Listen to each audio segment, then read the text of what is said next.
Fall is my favorite. Crisp air, warm colors, changing leaves, mornings spent under a blanket with a hot drink, cozy sweaters, the kitchen filled with seasonal spices, and heartier meals. It's a change of pace, slower, still busy in its own right, but a changed, new rhythm. It brings me new inspiration. I feel jolted back to life after the hustle and bustle of the summer days on our little homestead.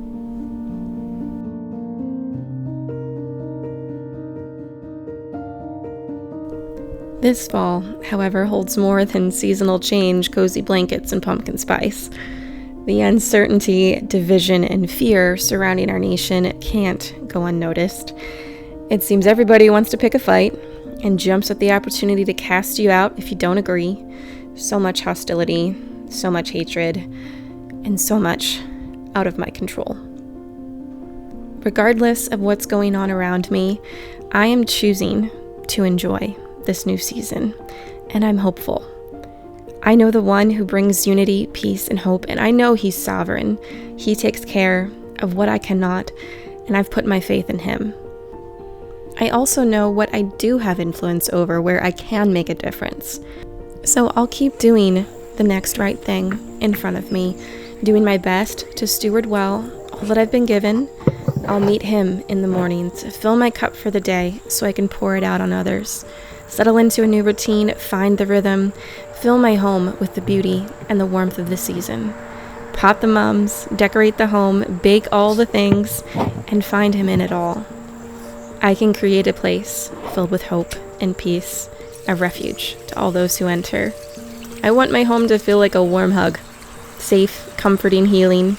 When the world gets ugly, I want to create beauty all around me and tune my heart to the Creator.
I am loving what is happening back here over the mantle, this mood that these candles are creating. It's just bringing so much more warmth to the space, which I love. It's nice and cozy. If you remember a few videos back, it was actually in a Costco haul, I included an antique haul along with that.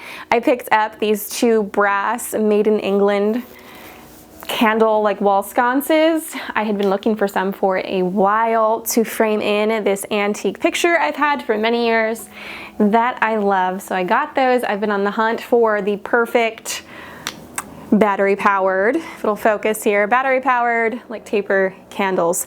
And I'm actually really pleased with these. Scoured the internet, looked through all of the reviews. These had some good ones. I got them on Amazon, but they actually have like a realistic wax coating on the outside. Like if I took my fingernail and I scraped there, the wax would come off. It has 3 AAA batteries down here and this little switch on and off here.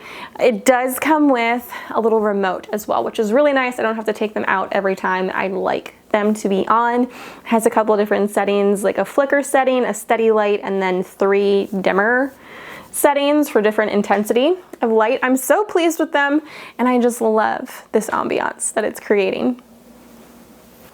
we're gonna go ahead and start decorating this mantle here. If you've ever wondered, perhaps you can tell, but it is not a functioning fireplace or anything like that. It is actually a radiator that was set into the wall here that has been framed in and then framed with a mantle, which I actually love. The previous owners did that. It gives me somewhere where I can display things and decorate for the different holidays and seasons. So I'm gonna start working on that first. That kind of just like sets the mood for the rest of the space. So I don't actually have any fall themed decor that I keep.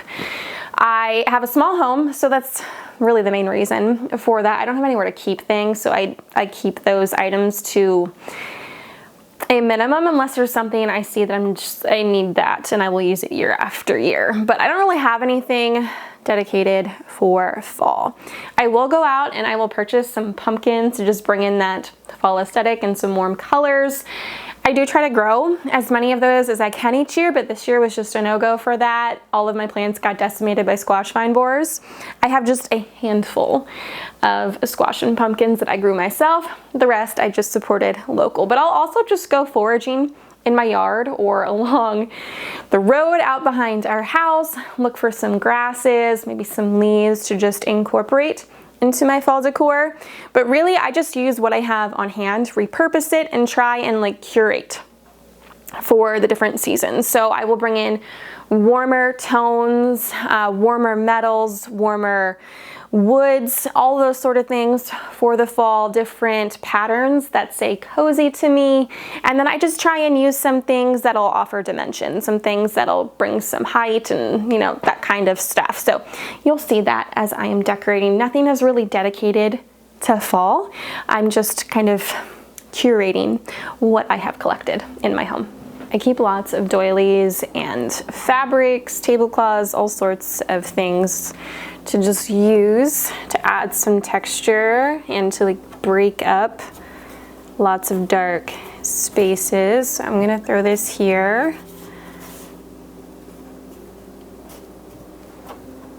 I also keep lots of baskets around my house that just says harvest to me. Cake stands were an obsession of mine back in the day. I collected a whole bunch for our wedding and used them as centerpieces. So I still have a few here. I like to bring out these amber colored ones for the fall, and then it allows for some height for displaying things. Put those there. I think I'm gonna throw these onto the mantle. They're bookends. They have little violins on them. If you don't know, if you're new to my channel, I was a music major in college, played piano and violin most of my life. So these are just some sentimental things, but it just adds some interest, something different there to break up everything else. I will also go and look through what books I have to see if I have anything that has a solid color that will go with my theme or some interesting binding. None of these are old. I have like the Wartime Kitchen and Garden here, a book on how to make biscuits and scones, and something on homemade bread. But they're gonna offer some more interest and some height by stacking them. So they're gonna go over there. I'm gonna incorporate these pieces here, a little teacup and this little pitcher here. They just have some warm colors and pretty designs on them that'll go.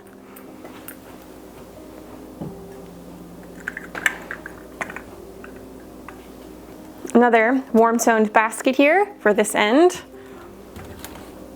And now we add pumpkins.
Also, I must admit, I am not a pumpkin spice girl, at least not in my coffee. I like it in baked goods.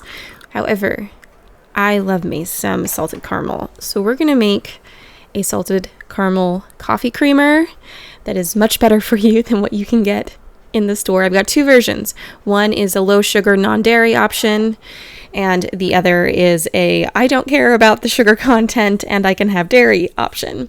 So for the low sugar non-dairy option, I used a half cup of coconut sugar, quarter cup of water, put it on the stove top, brought to a boil, then allow it to simmer for about 5 minutes until it's nice and syrupy.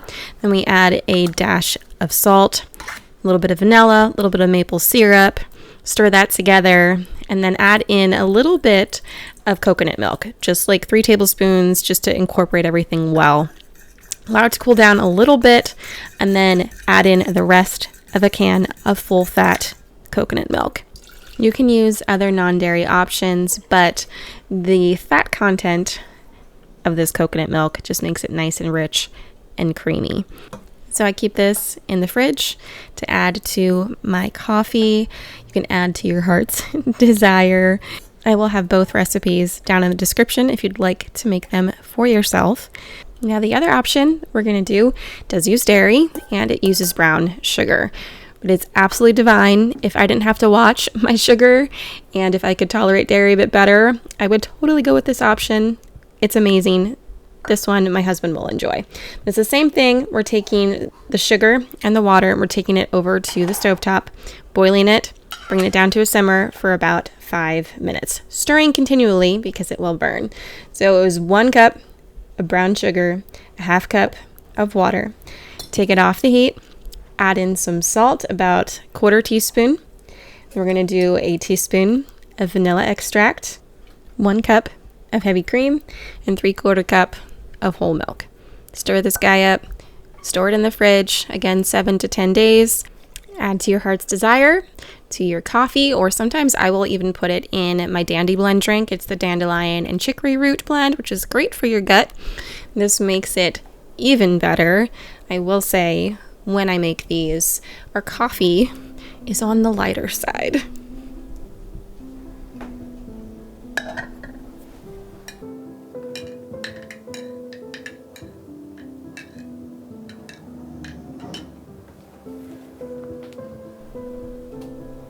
I am so excited to get back in the kitchen now after a long garden season and preservation season and start doing all of the fall baking. I have one more big preserving project to do. I need to can a whole bunch of applesauce, but then I am free to just have some fun in the kitchen. I feel inspired again. Today we're going to make some scones. I love my scones. You know that. So we're doing a chai spice scone today with a maple chai glaze. I have on the screen here the ingredients needed for a homemade chai spice blend. I keep a whole bunch of this on hand. My kids love it. And some more milk, and I use it a lot in baking. So in the food processor, I have some flour. I'm using a gluten-free 1-to-1 blend. Some sugar, I used maple sugar, baking powder, the chai spice blend, and some salt. Now we're going to add in some really cold cubed butter and pulse it until it resembles like a fluffy Parmesan cheese. Off to the side, I mixed together some heavy cream and eggs. That'll go in here, and then I'm going to pulse it a few more times. This dough is pretty shaggy. You don't want to overwork it. You should see pieces of butter throughout the dough. That's going to give you some nice flaky scones. Sometimes the scones, I will just do one big disc, about a 1/2 inch thick, and then slice it into pie slices there. I actually divided it in 2 this time and did 2 smaller discs. That way, they're a good size for my kids. We just started our new homeschool year. We like to have a little afternoon treat. Scones are coming in clutch. They are so simple to throw together. There's a million different variations you can make on scones, and my kids love them. So this is our afternoon school treat.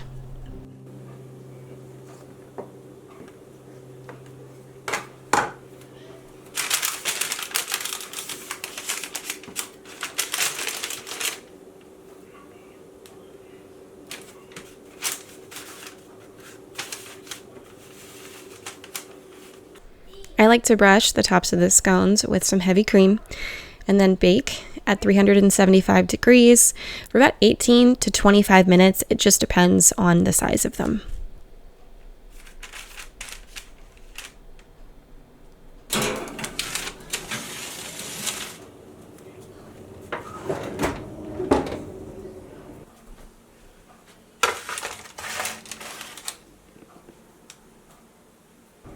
For the glaze, I have 3/4 cup of powdered sugar in this dish here.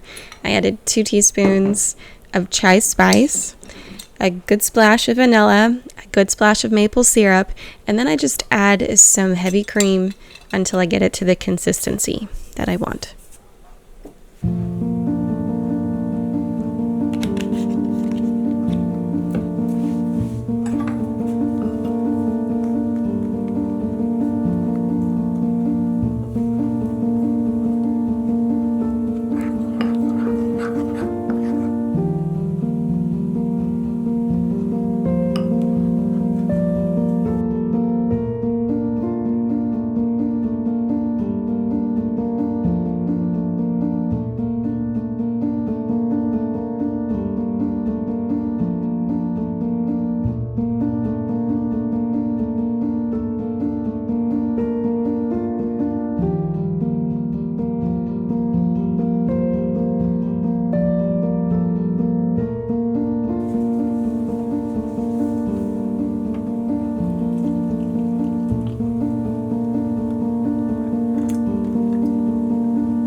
Thank you for hanging out with me today, welcoming fall to the homestead.